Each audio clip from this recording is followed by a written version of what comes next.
photographer, welcome to my channel Learn with Sinai. दिनैनि बे भिडियोआव आं नोंथांमोननो लाबोदों मोन 10 MCQ or 10 MCQ आरो बे MCQ नि गेजेरजों नोंथांमोनहा current affairs नि माखासे important issue बेनि सोमोन्दै मिथिनो मोनगोन। गिबियावनो नोंथांमोनखौ आंनि बे चेनेलखौ साबस्क्राइब खालामनो, लाइक खालामनो आरो कमेन्ट खालामनो थाखाय गुरै खावलायनाय जाबाय।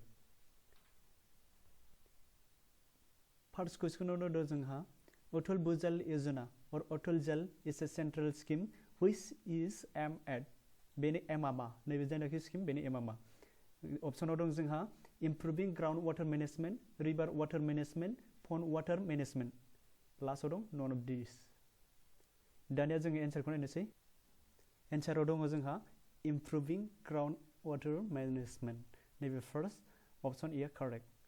नेक्स्ट कुइसनाव दं जोंहा Question number 2 आबो बे मोनसे स्किमजोंनो Atal Jal scheme was funded and approved by which one of the following organization? बे स्किम जेनाखि स्किम जल स्किम बेयो माजों फान्ड खालामजादोंमोन? अपसनाव दं United Nations Organization, World Health Organization, World Bank and International Monetary Fund। एन्सारखौ नायनोसै। Option C are correct, that is World Bank. World Bank is correct। Question number 3 दङ जोंहा Which of the following is not true about Apiary on wheel concept? नैबे होनदों Apiary on wheel।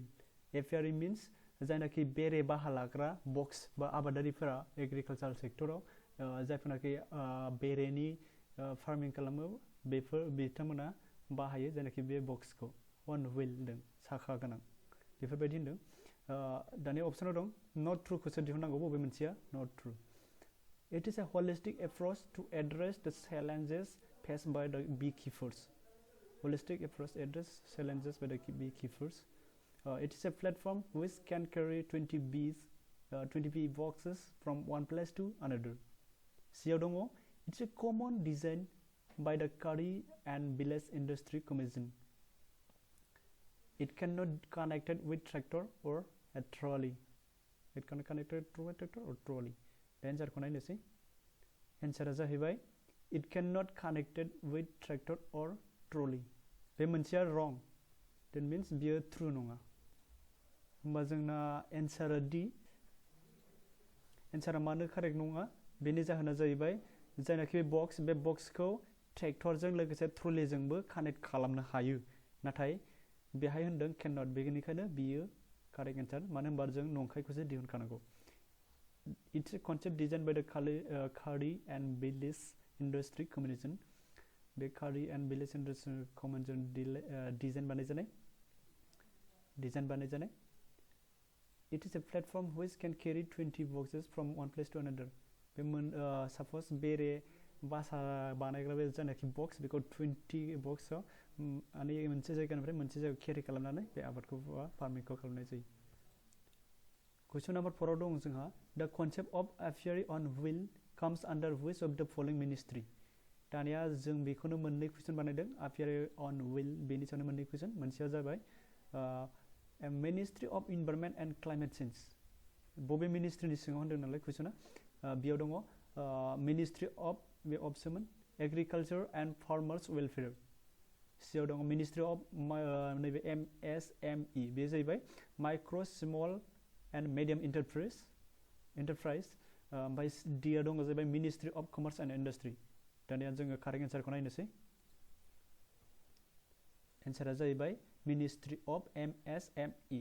मानो होनबा जोङो बे बेरे जायनाखि बेरे बाहाखौ जायनाखि आबाद मावनाय बेरेनि बे बेरे बाहा लाहोनानै आबाद मावनाय बियो मानि आन्दाराव फैयो स्मल स्केल इन्डास्ट्रिज आरो स्मल स्केल इन्डास्ट्रिजआ मानि सिङाव नायबाय MSME मिनिस्ट्रिनि सिङाव जायो। Question number 5 आव दङ जोंहा Which one of the following country is not a member of the Bay of Bengal Initiative for Multi-sectoral Technical and Economic Cooperation? BIMSTEC होननानै बुङो सरखौ a disaster management exercise। बेयो मोनसे disaster management exercise। दानिया कुइसना सोंदों बबे मोनसेया बे BIMSTEC नि मेम्बार नङा? अपसनाव दं Thailand, Myanmar, Nepal, Pakistan। दानिया कारेक्ट एन्सारा जागोन पाकिस्तान। पाकिस्ताना जाहैबाय कारेक्ट एन्सार।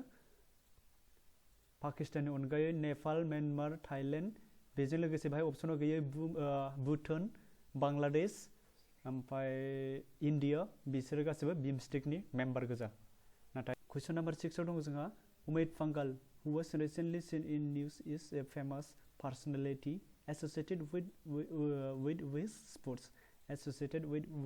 sports होनदों बबे मोनसे खेलाजों बा Amit Panghala बबे मोनसे खेलाखौ गेलेयो बेखौ होनबा मिथिजागोन दानिया जों अपसनखौ नायनोसै एन्सारखौ नायनोसै एन्साराव दङ जोंहा बक्सिं that means B Question number 7 आव दं जोंहा which product is recently banned in all airports and aircrafts by the Bureau of Civil Aviation Security First आव दं अपसनाव alcohol e-Cigarate drugs face mask एन्सारखौ नायनोसै एन्सारा जादों e-Cigarate माने जायनाखि e-Cigarate इलेक्ट्रनिक सिगारेट होननानै बुङो जायखौ इलेक्ट्रनिक सिगारेटखौ रिसेन्टलि मा एयारफोर्स आरो एयारक्राफ्टफोराव माया ब्यूरो अफ सिविल एविएशना सिकिउरिटिया बेन खालामबाय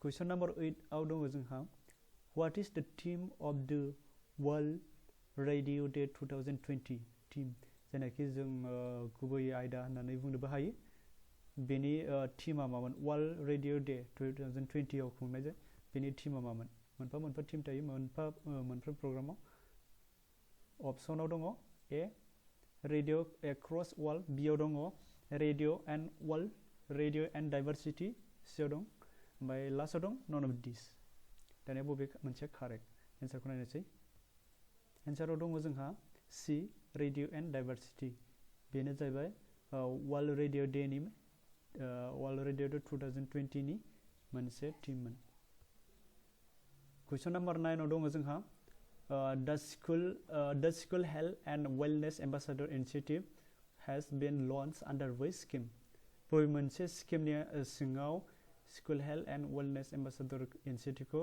लन्च खालामनाय जादोंनो बेफोर स्किमा दंजोबखायो खालि नैबे बेखौ साब स्किम हिसाबै बेनि सिङाव लन्च खालामदेरना होदों अपसनाव दङ आयुष्मान भारत बियाव दङ स्वच्छ भारत मिशन सियाव दङ पोषण अभियान दियाव दं फिट इन्डिया मुभमेन्ट एन्सारखौ नायनो दानिया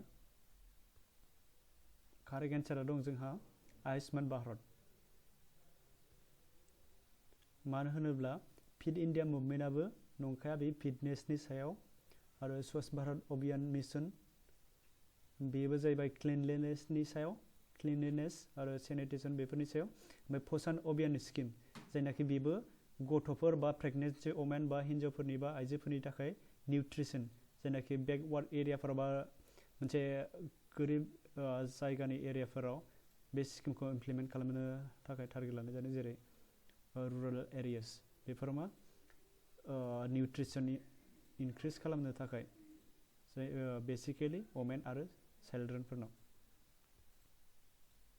लास्ट क्वेश्चन दं जोंहा question number 10 Buxa Tiger Reserve is situated in which of the following state Buxa Tiger रिजर्वआ बबे स्टेटआव दं इन्डियानि बबे स्टेटआव अपसन नम्बर ए आव दङ वेस्ट बेंगल बि आव झारखन्ड सि आव मणिपुर डि आव अरुणाचल प्रदेश एन्साराव दङ जोंहा ए वेस्ट बेंगल बे कुइसनखौ दिनैनि आसाम ट्रिब्युन निउस पेपारनिफ्राय लानाय जादों मानो होनबा नैबे बुक्सा टाइगर रिजर्वआव टाइगार पपुलेसना जोबलांनो नागिरनाय बा जोबलांनायनि लामायाव थानायखाय आसामनिफ्राय काजिरङा नेशनेल पार्कनिफ्राय गासै 6टा बा 6टा टाइगार नैबे बुक्सा टाइगार रिजर्वआव लाबोनो नागिरदों बे टाइगारखौ लाबोनो थाखाय इनिशिएटिभ लादों नेशनेल टाइगार कनजारभेशन अथॉरिटी बिथांमोना बे 6टा टाइगारखौ लाबोनानै नैबे वेस्ट बेंगलनि बुक्सा टाइगार रिजर्वआव दोनफैनो नागिरदों डेट मिन्स बे टाइगारखौ ट्रान्सलकेट खालामनो नागिरदों मोनसे जायगानिफ्राय मोनसे जायगायाव पपुलेसन बांहोनो थाखाय दिनैनि भिडिअआ एसेनोसै आसा खालामो नोंथांमोना भिडिअखौ मोजां मोनगोन आरो साबस्क्राइब खालामगोन लोगोसे लाइक आरो कमेन्ट खालामनो थाखायबो गुरै खावलायनाय जाबाय लोगोसे बे भिडिअखौ शेयार खालामनो थाखायबो गुरै खावलायनाय जाबाय गोजोन्थों